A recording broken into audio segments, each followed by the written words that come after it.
Hi, this is Greg with Lionquestfitness. Today we're revisiting the three predator dilemma. What if you're carrying a 5-shot snub nose or a 5-shot revolver and you have three predators? Now before we start, I want to show you the gun I'm shooting today. This beautiful old gun was a gift from Mr. Holster to me. It's a Model 36-1 Chief Special with a 3-inch barrel. Got the Altamont grips on it.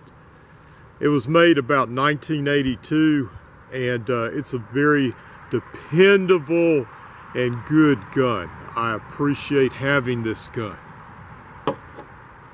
Now what if you've got three people charging you with weapons, clubs, knives, perhaps even firearms?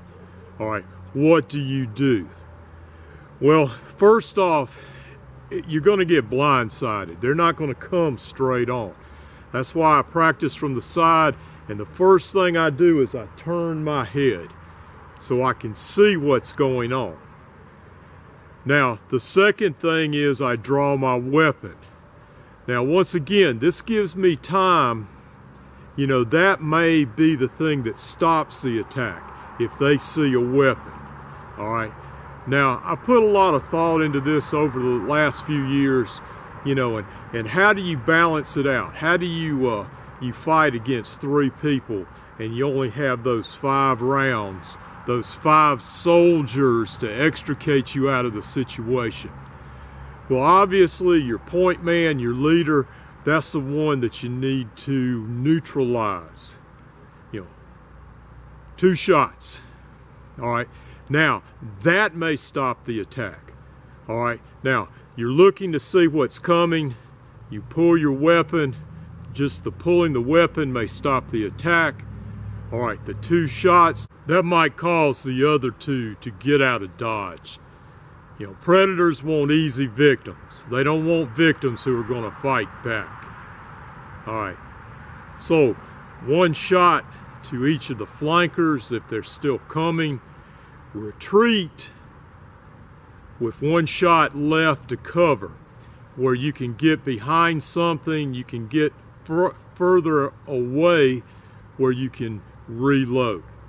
All right. Is it perfect? There is no perfect self-defense, you know, but I carry most times a 5-shot snubby because this is a defensive weapon. And as a law-abiding citizen, as a citizen defender, you know, I'm looking at defense. You know, what can I do to get away from a bad situation? Now, I want to remind everybody about the fundraiser for Mr. Holster. As many of you know, he's battling cancer, and he's having to sell off his gun collection. And right now on the table, there's a Beretta 92. There's also a Rossi Coach gun, double-barrel shotgun with the rabbit ears. And all you have to do is to you know, donate $10 and you possibly can win either one of those. Now, we've only got about $1,200 to go to reach the goal of $6,000. I want to thank Crazy Scotsman for putting this thing on and putting it together. So please donate and get an opportunity to win a couple of fine firearms. And I know a lot of us were like, you know, we don't want to win the guns. You know, he had donated, Mr. Holster had donated his Vepr.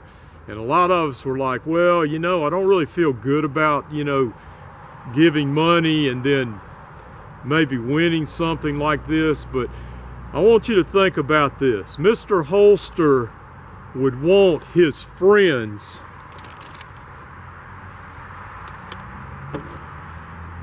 to have one of his firearms, especially if it's going for a good cause, which is to help provide for Mrs. Holster should the absolute worst happen.